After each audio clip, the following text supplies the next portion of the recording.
I'm Julia Valentine, founder of AlphaMill, and I am privileged to be here today with Chris Hetner, who is one of the top industry experts in the field of cybersecurity.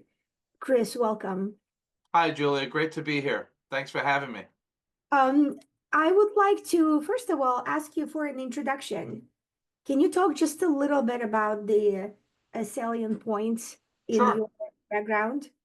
Yeah. So I've been in the technology and cybersecurity arena for about 3 decades. I started early on supporting and serving financial services institutions here in the New York tri-state area, building and operating data centers and security operation centers, and went directly to work for Wall Street directly. So I was at Citigroup for about 5 years during the financial crisis, running technology, risk management, and cyber for the corporate investment bank, which includes traditional investment banking, capital markets, equities, fixed income products.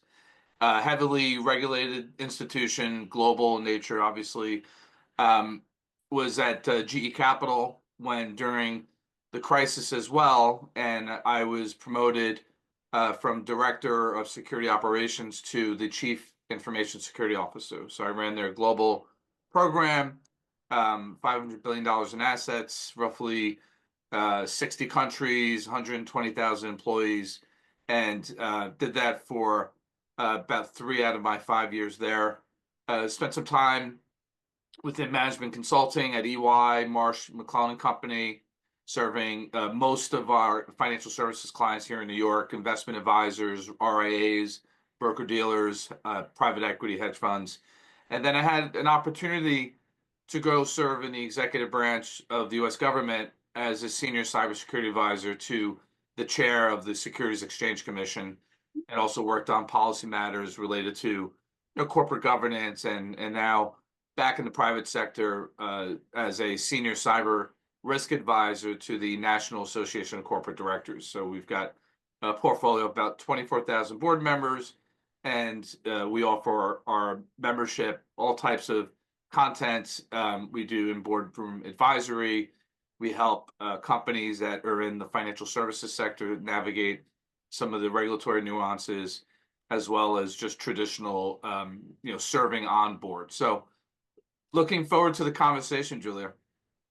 Thank you so much. So I'm going to start with why cyber is more top of mind these days, right? So there are obviously long-term trends. A lot of our activity is now happening remotely. Since the pandemic, it's Zoom, Zoom, Zoom, right? Or Google Meet. We share a lot more information online. People work remotely a lot more. And we rely on third-party service providers within the family office space. Very few family offices build their own technology. If they build it, they mostly adopt something that a third party created. And so simultaneously with all of this, there's a rapid monetization of cyber attacks, right? Because criminals monetize ransomware. They take stolen data and technology to the deep web and sell it. So it's almost impossible, extremely difficult to catch any criminals and get the money back despite going to FBI, etc. So there are all of these long-term trends.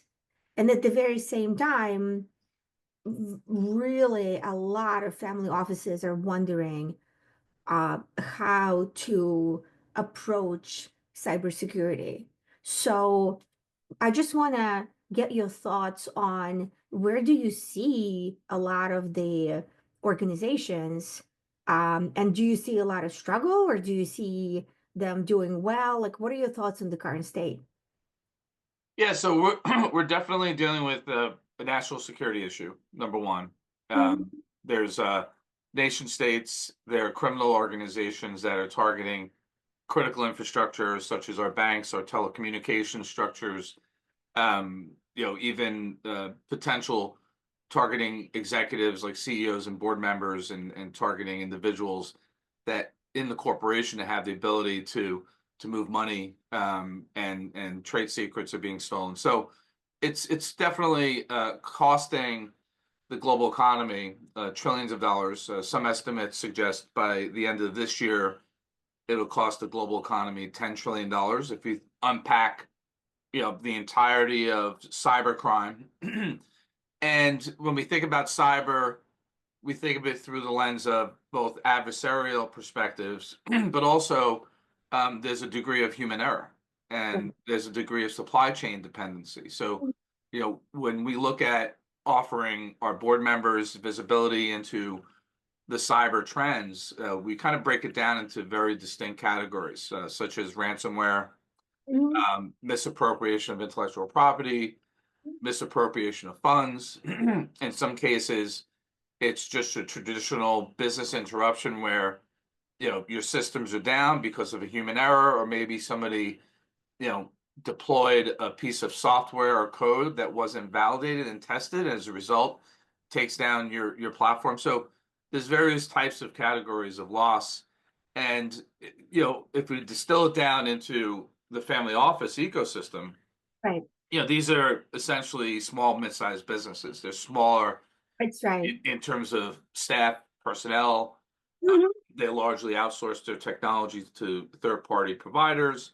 And so while the portfolio may be massive, right, in hundreds of millions, if not billions of dollars, Right. the attack surface and the staff, Mhm. the resources are relatively small. So one of the trends that we're seeing in that space is individuals being targeted by an actor. It could be, a ransomware organization, it could be a nation state, it could be a criminal, but they're targeting these individuals to ensure that, number one, they gain a foothold and the trust.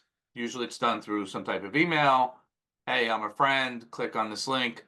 Um, and typically, once that trust is established, or the individual has some type of malicious software on their laptop or on their phone, then the adversary typically navigates throughout the family office or throughout the network. So they might Right. hop from one system to another, and they're looking for data about the company. It could be your positions and your holdings.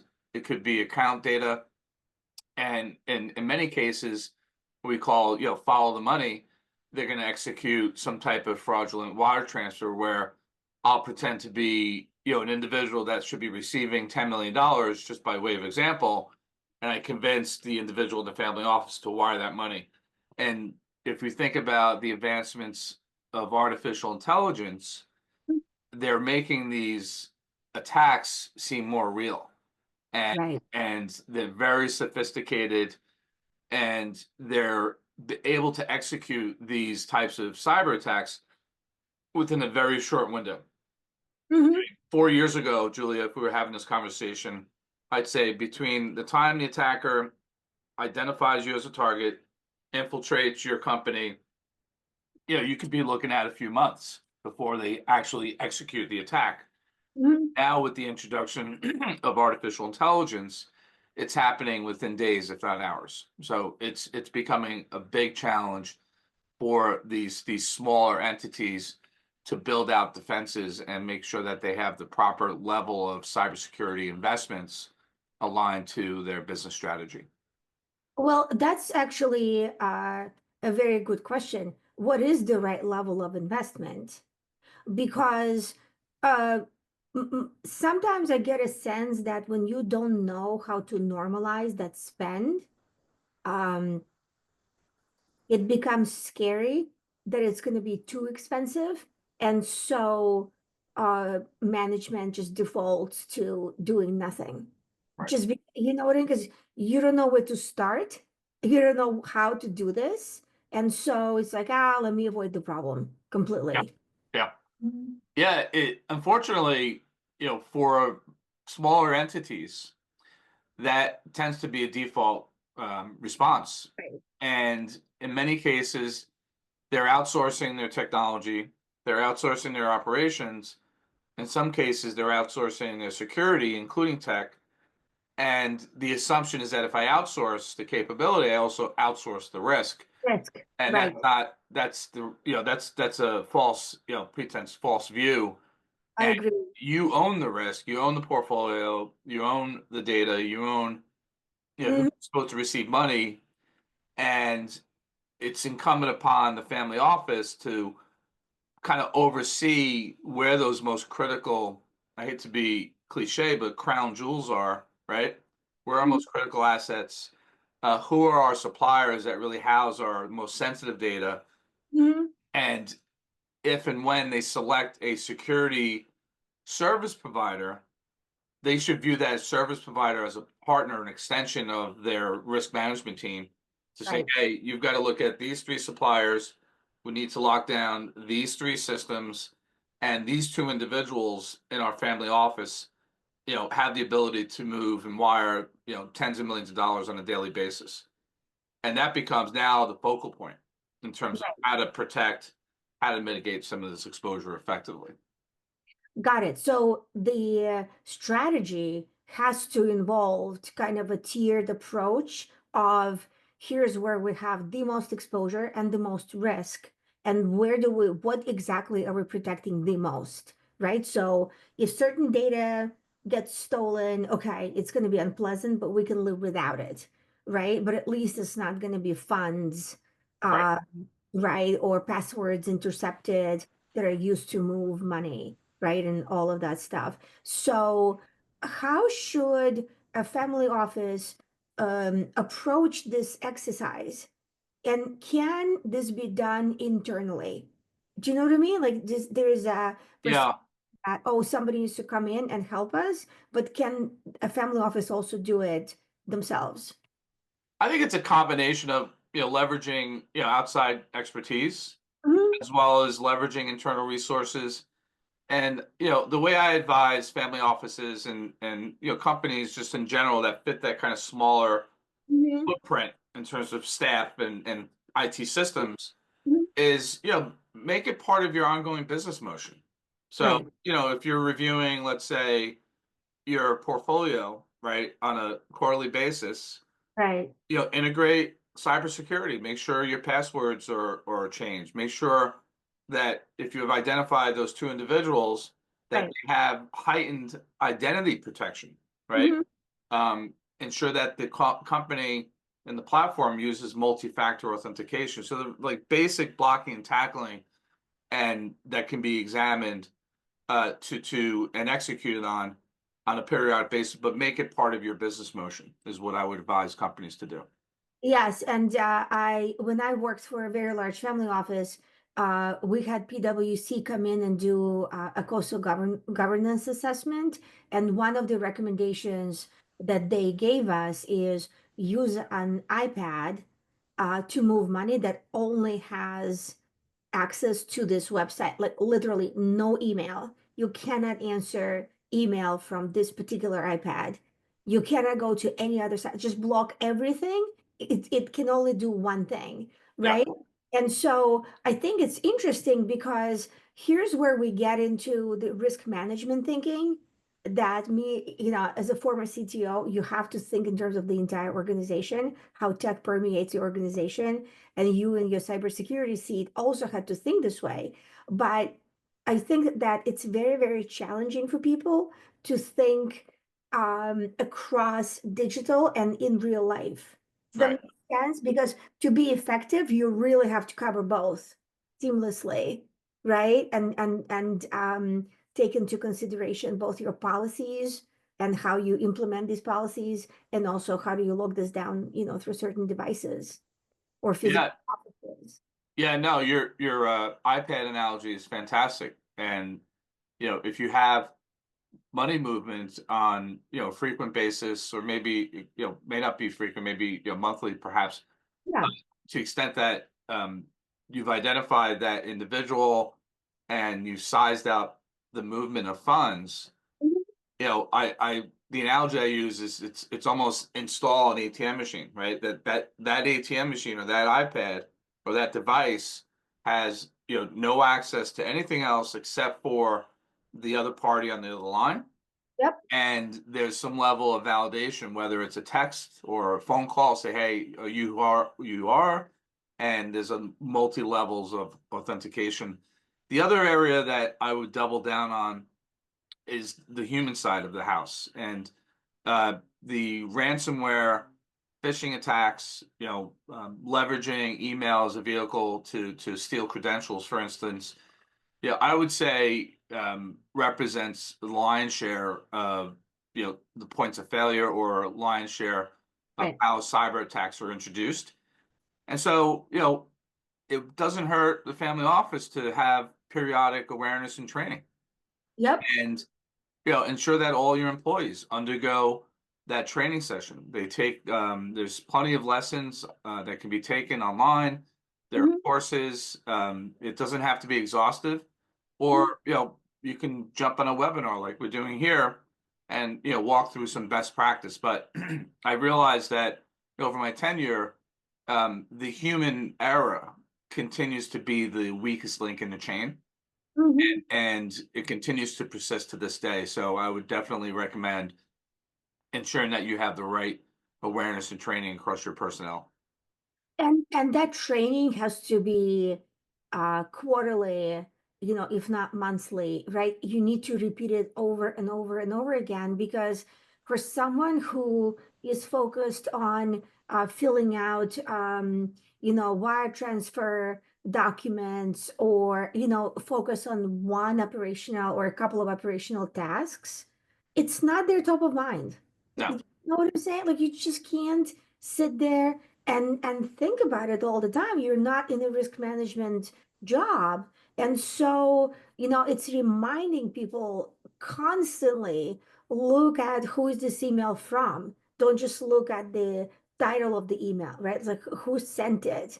So at least get yourself into a habit of noting that, right? exactly. Yeah, It takes a long time to get yourself habituated to that. It's yeah. not a one-time, training. It's not one time at all. No.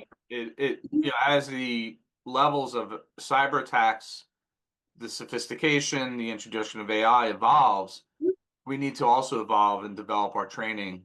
And I would even recommend, running scenarios as part of that training. So what if you received an email from an outsider that pretended to be, I don't know, the CFO of the company, say, hey, please wire $10 million, or, some type of urgent email such as, hey, I have your data, click here. Mhm. Running those scenarios builds muscle. And you realize that if you run through those scenarios and you have a negative outcome, what could we do better going forward in order to mitigate some of that exposure? And some of this is, like I said, just user awareness and training, Mhm. Of but there's also, technology and tools that can be deployed course. against the family office to help filter out what I would call, the potential attacks. Mhm. And in some of these tools, they'll actually alert you, say, hey, over the last week, out of the 100 emails you received, we blocked 1,000, right? And here's kind of the profile. So those types of insights are extremely helpful as well.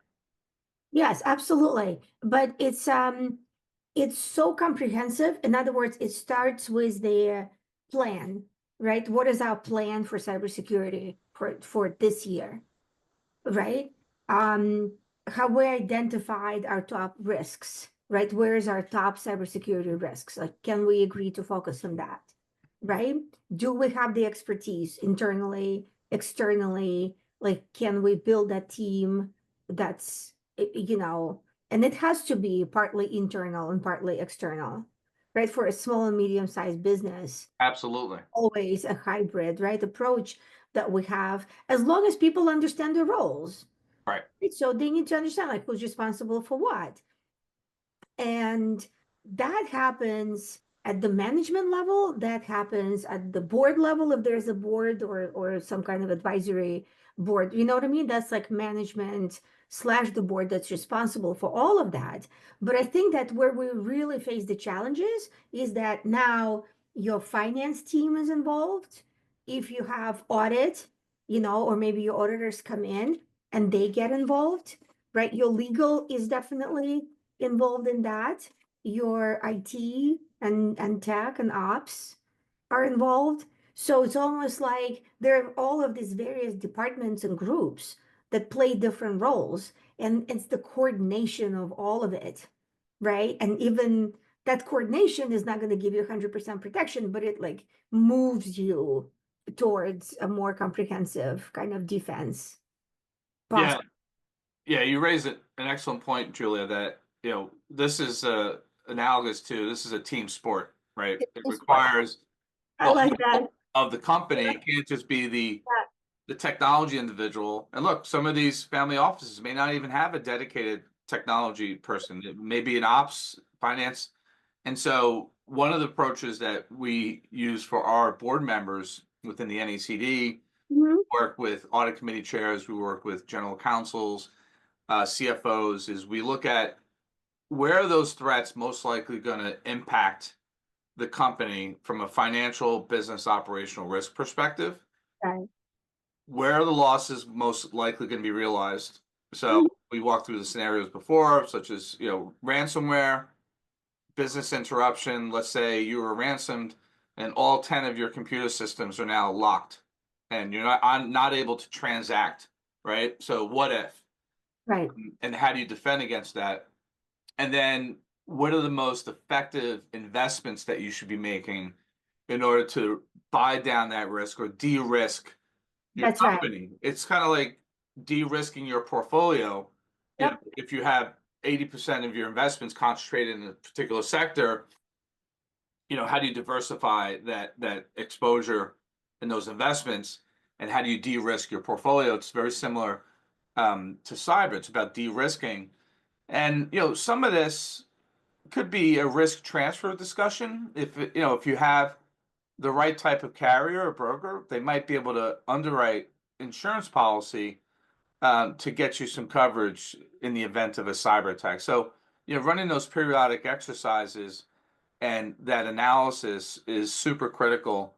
And we try not to go deep technical. We try to keep it at the business, legal, regulatory, financial, operational risk level, so that, to your point, the entirety of the organization is engaged. Got it. And both of us like simplifying things. And you often speak about kind of cybersecurity as a product, right? And the fact that we use the approach of starting at the beginner level and then building up to the intermediate level and then going up to advanced, because going from 0 to 100 is never a good idea, like in anything. And I think cybersecurity is not an exception, right? Like you have to Absolutely. build your muscle and your good habits and your strategy and the plan and the monitoring of your technology portfolio. I mean, I actually do view tech as a tech portfolio, right? That you first you invest in it and then you have to monitor it, right? Like you have to continuously assess, is this enough given the environment, given the acceleration through AI of all of these attacks that you were, previously referring to. So, um, just what are your thoughts on going step by step and building out the capabilities? Yeah, so the way I've approached this throughout my career, and others in leading practices, is it's really paying attention to the basics, Right. and it's similar to maintaining your health, right? It's maintaining proper hygiene across your technology platforms. Do you have the right operating system? Is it up to date? Are they patched? Do you have the right defenses built in from detection, monitoring, and protection perspective that will actually stop these attacks from occurring? And that also bleeds through, as we discussed before, with ensuring that employees and your staff have the right level of awareness. So, not going 0 to 100 is the right approach, but you're really focusing on those basics is really the area that foundationally should be established in any any cybersecurity program, whether it's a small company or a large enterprise. And it's really reviewing whether you have those capabilities in place and creating a policy. It doesn't have to be an exhaustive 200-page policy. It could be a 10-page information security policy that here are the top 10 areas that you really should focus on to make sure that we maintain our defense posture to Mm-hmm. potential attack, and then examining and reviewing those policies on a periodic basis. And a lot of this can be automated, honestly. Particularly for small companies, you're not going to have a manual process to go audit each of these systems. Like there are agents or external services that can tap into your network that just run automated scans, on a almost real time basis, and Right. you know, leveraging AI to defend against the cyber attack. Mm-hmm. Um, Companies like CrowdStrike, for instance, do that very well. That's foundational to their platform, and they're one of the top multi-billion-dollar companies in the world in the space. So, I would definitely lean more towards automation, deploy technology that reduces a lot of the manual process. But before you go pick that technology off the shelf, you've got to understand that foundational risk exposure in terms of what's most important to you to defend as an entity. 100%. So how does this change depending on whether it's a single family office or a multi-family office or RIA? Because SEC regulations have been in effect. I mean, obviously, a lot of this is going to change. So just talk a little bit about your view on what's going to happen with the regulatory environment, and also how RIAs can position themselves better to comply with regulations. Yeah, so we're seeing a movement towards harmonizing regulations Mhm. within cybersecurity. That was actually a platform effort that I helped to lead while serving in the U.S. Treasury and the SEC. Um, the multifamily office has a bit of additional heightened requirements Right. to protect the the confidentiality of the data Mm-hmm. they possess against that individual, against their positions, account numbers, and those rules are hard defined and regulated by the SEC as a registered investment advisor. So Mm-hmm.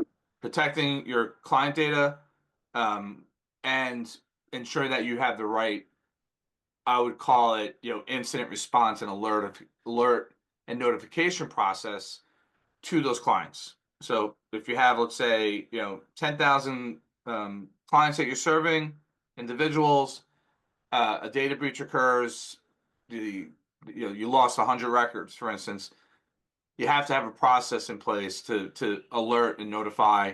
And some of this could be, do we spin up some type of a data breach notification process, or some type of data protection, or some type of identity theft protection services for those individuals.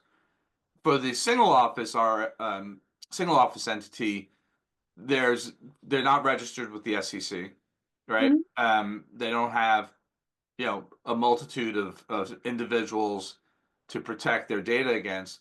However, the threat does not dissolve because you're a single office, right? Right. The That's right. regulatory burden's not there, but Mm-hmm. for multifamily office, you definitely want to have more formalized process and documentation, Mm-hmm.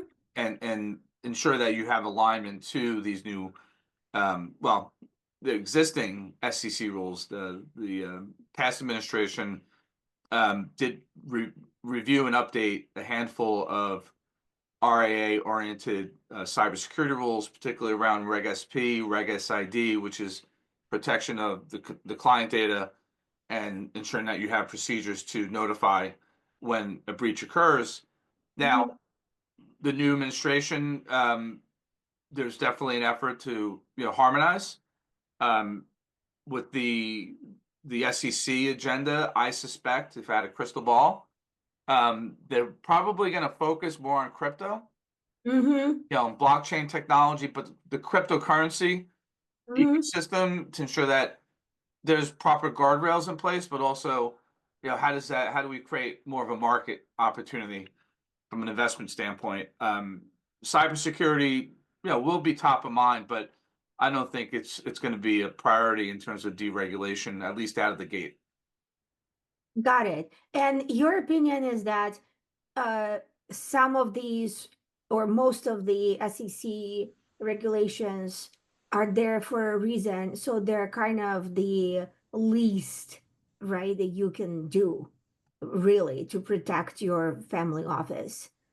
Yeah, Is I mean, it's really designed to protect the data itself, like, right. the individual, the account number, social security numbers, national IDs, Hmm. positions, and if and when you have a data breach, that people are properly notified, Hmm. that you have the right level of measures to prevent or mitigate that from happening again. Risk. Yeah. Right, right. Yeah. So you should be conceivably, even if you don't have outside parties that you need to notify, you would want to know yourself and Of you course. want to Yeah, protect your data, right? And your money from any type of breach.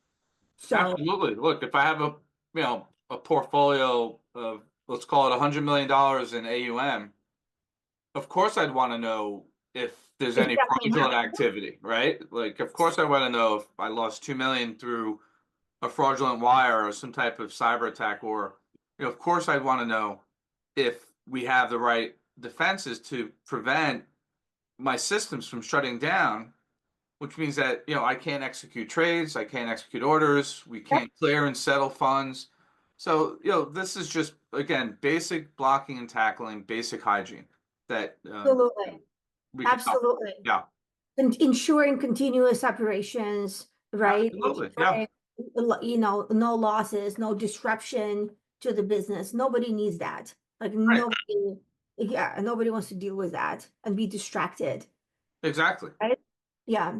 Okay. Well, I really want to thank you for your insights. I really want to thank everybody who's watching. Please reach out to Chris and I.